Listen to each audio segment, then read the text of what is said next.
ठीक, तो पहले टॉपिक लगाओगे आज का, चुंबकीय क्षेत्र में, चुंबकीय क्षेत्र में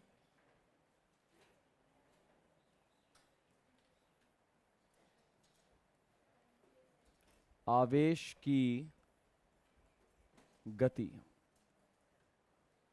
क्योंकि ये पढ़ेंगे उसके बाद ही साइक्लोट्रॉन के कार्य को, सिद्धांतों को, सब कुछ हम लोग सही से समझ पाएंगे। इसलिए सबसे पहले हमको ये देखना है कि किसी दिए गए चुंबकीय क्षेत्र में आवेश किस प्रकार से गति करता है। तो हेडिंग लगा लेंगे आज का, चुंबकीय क्षेत्र में आवेश की गति। अगर आवेश गति नहीं करेगा तो बल क्या हो जाएगा? जीरो। याद है ना क्या निकला था फॉर्म? F बराबर क्यू वी क्रॉस बी, यानी वी बी साइन थीटा, यही निकल रहा था ना। तो अगर v बाबू जीरो हो गया, यानी आवेश गति नहीं कर रहा, तो बल क्या हो गया? जीरो। तो कोई कैलकुलेशन वाला बात ही नहीं होगा, खेला खत्म। तो F मैक्स जो निकला था वो निकला था क्यू वी बी। अगर आपको ध्यान हो, सबसे पहले हम चुंबकीय क्षेत्र बनाएंगे, ठीक है।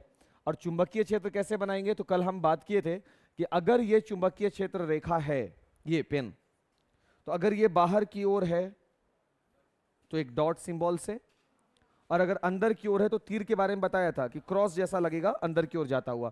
तो हम यहां पर इस पूरे सतह पर, समतल पे, हम ऐसे मान लेंगे कि चुंबकीय क्षेत्र अंदर की ओर है। ठीक है बात? तो देखो यहां पर हम पहले चुंबकीय क्षेत्र को पहले सूचित कर दें भाई। देखिए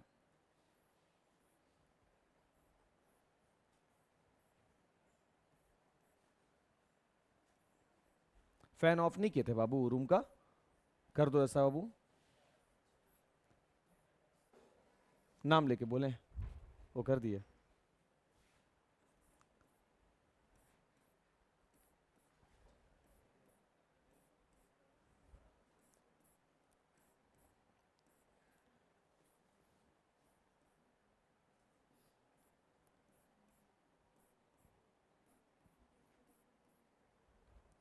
हाँ, 2 मिनट के लिए इस पर हम लोग प्रैक्टिकल भी समझ सकते हैं।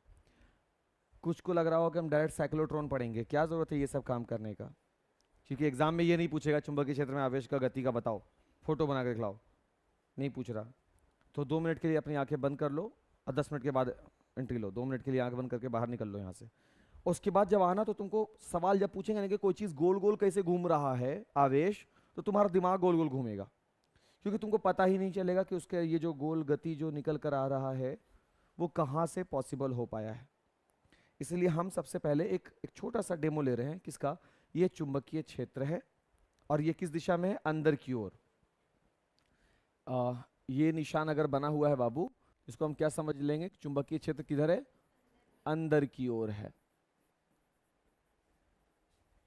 और अगर डॉट दे रहे हैं तो इसका मतलब हो जाएगा चुंबकीय क्षेत्र किस ओर है? बाहर की ओर है। चलो बाबू, सबसे पहले 5x5 का तुम भी एक मैट्रिक्स बनाओ।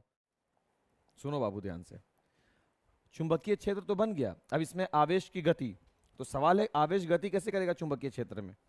तो हम जानते हैं कि अगर आवेश चुंबकीय क्षेत्र में समांतर गति करेगा तो बल जीरो हो जाता है, तो बल का कोई कैलकुलेशन नहीं होगा। अगर चुंबकीय क्षेत्र के विपरीत रहता है तो थीटा 180 होकर के फिर जीरो कर देता है। ये भी डे 1 लेक्चर में पढ़ा हुआ। तो अब हमको क्या देखना है? लंबवत। तो आवेश की जो एंट्री होगी इस चुंबकीय क्षेत्र में, गतिशील बनाएंगे हम आवेश को। आवेश को कैसा गतिशील बनाना पड़ेगा?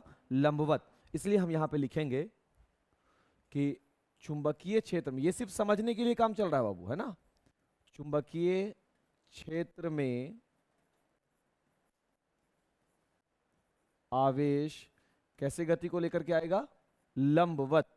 आवेश लंबवत गति करेगा, ताकि किसका निर्माण हो सके? महत्तम बल। क्या होगा महत्तम बल? F मैक्स कितना हो जाएगा? क्यू वी बी प्राप्त हो। सही है ना। और बल कैसी राशि होती है? सदिश राशि होती है ना। इसका मतलब ये हुआ बाबू, देखो यहां पे हम वेक्टर बेकार का लगा दिए ना, वो तो मैग्नीट्यूड है ना। तो अब हम ये देखेंगे कि ये जो चीज है एफ मैक्स एफ जो है वो एक सदिश राशि है, तो बल की दिशा क्या होगी अगर, ध्यान से, अगर आवेश कैसे प्रवेश करेगा, लंबवत। तो हमको 2 पेन चाहिए, ये हो गया। अब समझिए, इसको हम आवेश मानेंगे, ठीक है, और ये क्या है, ये सामने वाला पॉइंट होगा, या इसको हम मान लेते हैं यही पीछे वाला पॉइंट है, ये ऐसे अंदर की ओर है, ये वाला को देखो अंदर की ओर है, और ये आवेश ऐसे नहीं, देखो देखो बाबू, आवेश को गति करा रहे, ये देखो होगा लंबवत बाबू, ये चुंबकीय क्षेत्र अंदर की ओर, और ये आवेश गति किया ऐसे, दिखला सकते हैं क्या ये लंबवत होगा? यानी हम जिस आवेश को लेकर के आएंगे, कलर थोड़ा चेंज कर लेते हैं, हम जिस आवेश को अभी हम लेकर के आएंगे उस आवेश का वेग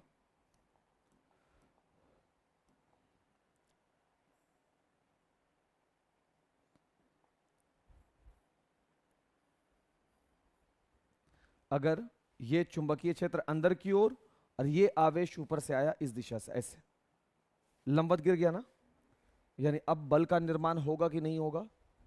क्या वो आवेश बल महसूस करेगा या नहीं करेगा? हाँ, लंबवत प्रवेश करेगा तो महत्तम बल महसूस करेगा, साइन 90 हो जाएगा ना, इसलिए। और इस वजह से बल होगा, तो बल कैसी राशि है? सदिश। तो हमको बल की दिशा भी ढूंढनी पड़ेगी। अब बल की दिशा कैसे ढूंढेंगे, इसको ध्यान रखते हैं। तो ये ऐसे है, ये आवेश हो गया, ये चुंबकीय क्षेत्र हो गया, ये हाथ हो गया राइट हैंड, इसको लगाना है किसकी दिशा? ऐसे। हाथ जो होगा वो हमेशा आवेश की दिशा को बताएगा, वेग की दिशा को, तो आवेश का वेग ऐसे दिशा है नीचे की ओर, और ये जो हथेली है वो उस दिशा में मोड़ना है जिस दिशा में चुंबकीय क्षेत्र है। आ रहा बात समझ में? मैक्सवेल का जो नियम था बाबू, कि अगर हम अपने अंगूठे को माने हाथ से एक धारावाही चालक तार को पकड़ने की कल्पना करें, तो अंगूठा जो है वो धारा की दिशा को अगर बताता हो, तो ये जो उंगली था, ये उंगलियों का घुमाव किसको बता रहा था? चुंबकीय क्षेत्र को बता रहा था। तो इसका उल्टा भी तो सही होगा ना, अगर इसका घुमाव चुंबकीय क्षेत्र को बताए, अगर इसका घुमाव चुंबकीय क्षेत्र को बताए, तो अंगूठा किसको बताएगा? धारा की दिशा को बताएगा। अब बल के लिए भी सेम केस हम ले रहे हैं। देखो, अगर ये वेग को बता रहा है और ये चुंबकीय क्षेत्र को दिशा को, तो ये जो अंगूठा है ना वो किसको बताएगा? उस बल की दिशा को बताएगा। तो ये ऐसे नीचे की ओर आ रहा है, चुंबकीय क्षेत्र अंदर की ओर है, तो हाथ इसको मोड़ लेंगे अंदर की ओर। जब इसको अंदर की ओर मोड़ेंगे तो अंगूठा किधर हो जाएगा? तुम खुद से करके देखो ना भाई, अपने कॉपी के हिसाब से। हम अपना हाथ को काहे बार बार टेढ़ा करेंगे? तुम खुद से देखो, कॉपी को सीधा रखो, अपने तरफ कॉपी को करो ना, ऐसे सीधा ऐसे रखो ना कॉपी को, नहीं कर पा रहे हो, राइट हैंड से ऐसे करो, आवेश को नीचे की ओर ऐसे गिरा रहे हो ना आवेश को, या देखो ऐसे गिरा रहे हो ना, तो ऐसे करोगे तो अंगुली को मोड़ोगे तो अंगूठा किधर है? नहीं दिख रहा है क्या? तो अंगूठा का दिशा, क्या आपको अंगूठे की दिशा ऐसे नहीं दिख रही है बाबू? तो क्या हम नहीं बोल सकते कि ये रहा एफ? है सर, हो गया बात खत्म, एक चीज खत्म। अब ये आवेश क्योंकि लंबवत प्रवेश कर रहा है, अब इस आवेश को यहां लेकर के आओ, ये देखो, अब आवेश कहां आ गया है बाबू? यहां पर। अब यहां पर अगर आवेश है तो अब देखो दिशा, ये ऐसे वेग, और इसको कहां मोड़ते हैं? चुंबकीय क्षेत्र की ओर।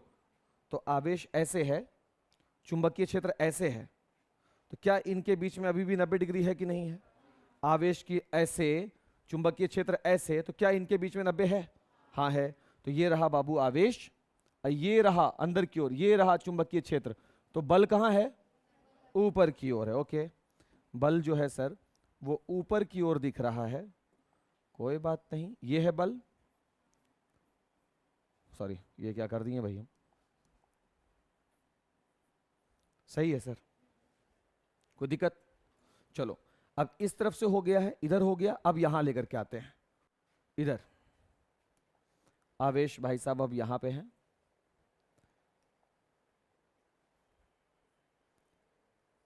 ठीक है ना? अब देख बाबू, ऐसे ऐसे, और ये अंदर की ओर ऐसे, सही है? तो एंगल अभी भी कितना है ना, लंबवत। तो ये हो गया वेग किसका? आवेश का। चुंबकीय क्षेत्र अंदर की ओर, तो अंगूठा को देखो इस दिशा में।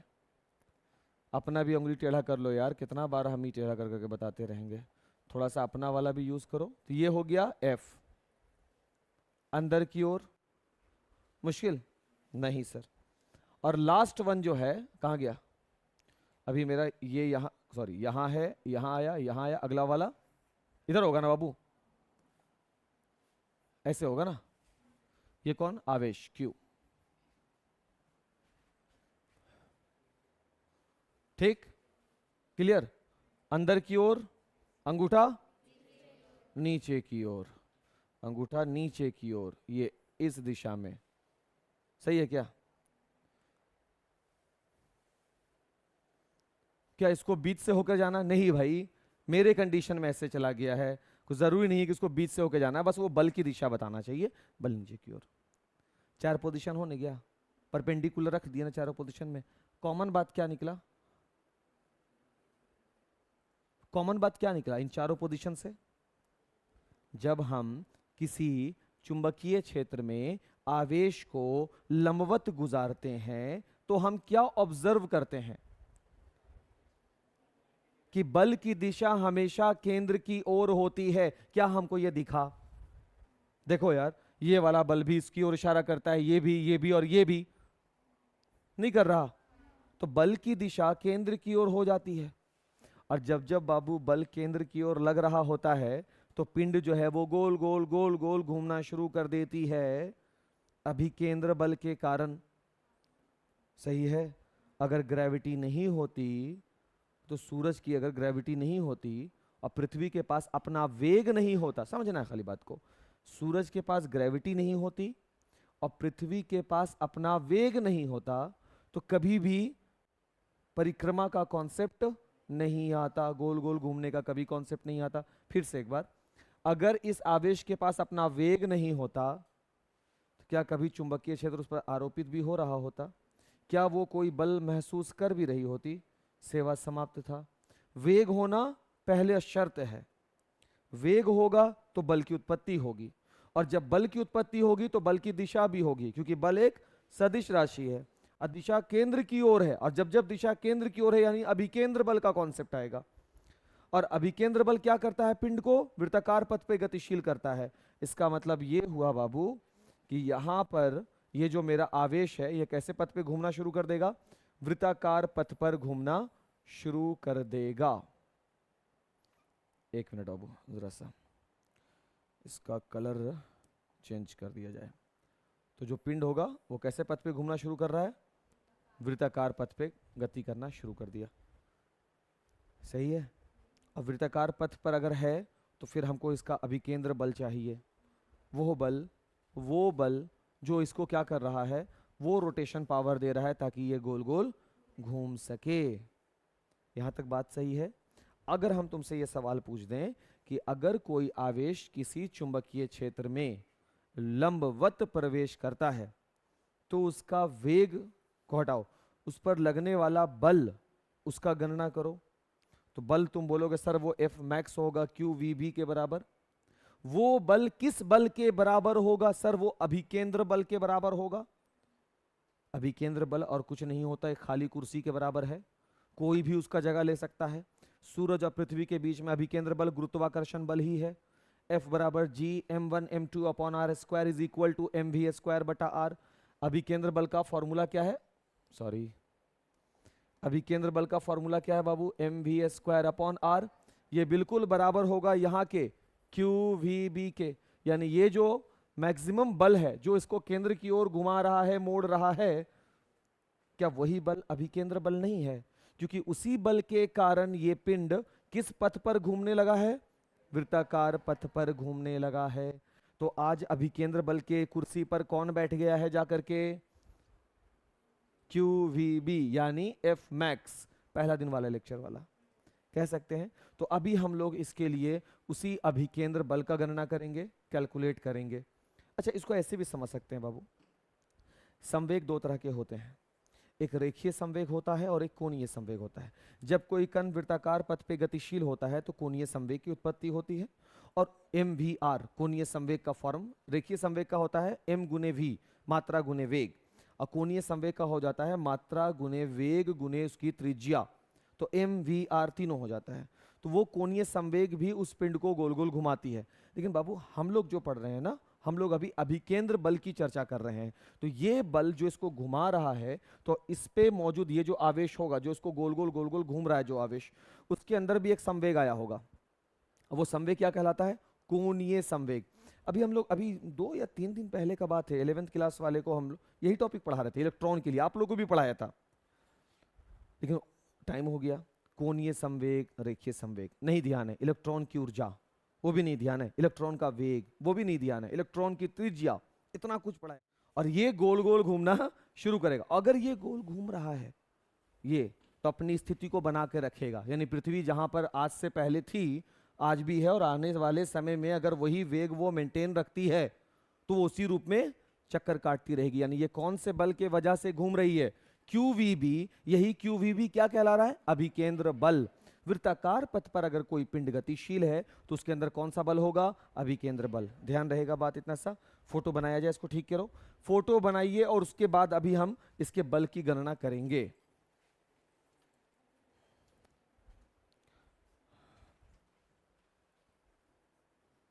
आवेश क्यों बात हो रही है अभी तुरंत क्लियर होगा, इसलिए इसको पहले देखो, तब हम लोग साइक्लोट्रॉन को क्लियर करेंगे। देखिए अब क्या लिख रहे हैं हम कि चुंबकीय क्षेत्र द्वारा, अब ध्यान से देखो, सिर्फ इसका हम PDF सीधे भेज देंगे आपको। अब ध्यान से देखिए, चुंबकीय क्षेत्र द्वारा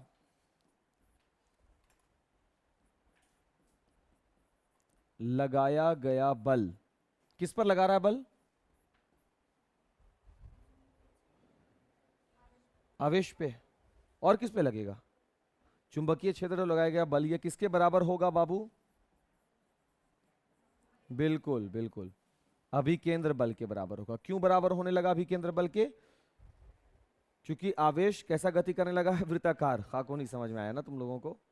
वो आवेश कैसा गति करने लगा है? वृत्ताकार, इसलिए वो अभिकेंद्र बल कहलाने लगा है। तो हम ये कह सकते हैं कि लगाया जाने वाला बल जो है वो है QVB, जो बिल्कुल बराबर हो जाएगा किसके? mv² बटे r के। और इसी तरीके से हम v से v को एलिमिनेट करें, तो यहाँ से हम इसका वेग निकाल सकते हैं। v को अगर हम अकेला कर दें, तो ये हो जाएगा QBr अपॉन m। मिल गया किसका वैल्यू? वेग का। किसके वेग का? आवेश के वेग का। कहाँ गतिशील है? चुंबकीय क्षेत्र में वृत्ताकार पथ पर गतिशील है। उसका वेग क्या होगा? यस। सुनो ध्यान से बात को, अगर कोई आवेश किसी चुंबकीय क्षेत्र में लंबवत प्रवेश करता है, तो उस पर लगने वाला बल तो होगा QVB, जो कि mv² बटे r के बराबर होगा। और उस समय उस आवेश का वेग क्या होगा? QBr बटे m के बराबर होगा। सही है। अब वो इस वृत्ताकार पथ पर घूमने में कितना समय लेगा? यानी समय का मतलब है एक पूरा चक्कर लगाने में लिया गया समय, जिसको हम लोग क्या बोलते हैं? आवर्तकाल। समय बराबर होता है दूरी बटा चाल, होता है ना? तो दूरी है वृत्ताकार पथ, यानी 2πr, अब बटे समय बराबर होता है दूरी बटा चाल। चाल के जगह पर वेग है मेरे पास, यानी कि v होगा। तो आवर्तकाल t बराबर हो जाएगा 2πr अपॉन v के बिहाफ में QBr, और साथ में क्या आ जाएगा? m। और कुछ कट रहा है क्या? r से r कैंसिल हो गया, तो t कितना मिल गया आवर्तकाल का वैल्यू? 2πm अपॉन QB आवर्तकाल हो गया। दो बातें हो गई। अब सुनो बाबू ध्यान से, इस इलेक्ट्रॉन के लिए हम आवर्तकाल क्यों निकाल रहे हैं? वेग क्यों निकाल रहे हैं? और आवर्तकाल के साथ एक और चीज है बाबू, आवृत्ति। ध्यान है? फ्रीक्वेंसी।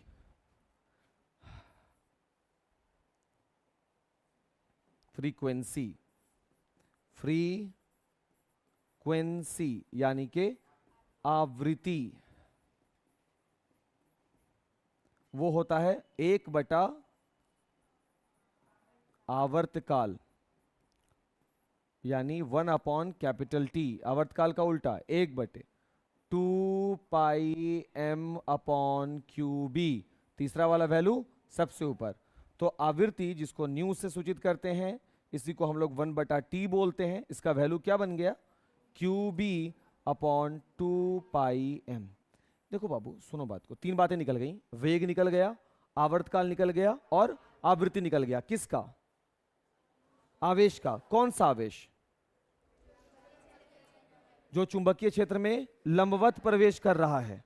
शुरुआत कहां से करेंगे कैलकुलेशन का, सर चुंबकीय क्षेत्र में लंबवत अगर कोई आवेश प्रवेश करता है तो उसका बल से शुरू करेंगे। QVB किसके बराबर होगा, अभिकेंद्र बल के। क्या है अभिकेंद्र बल का फॉर्मूला, mv²/r। दोनों को इक्वल करेंगे, v का मान मिल जाएगा।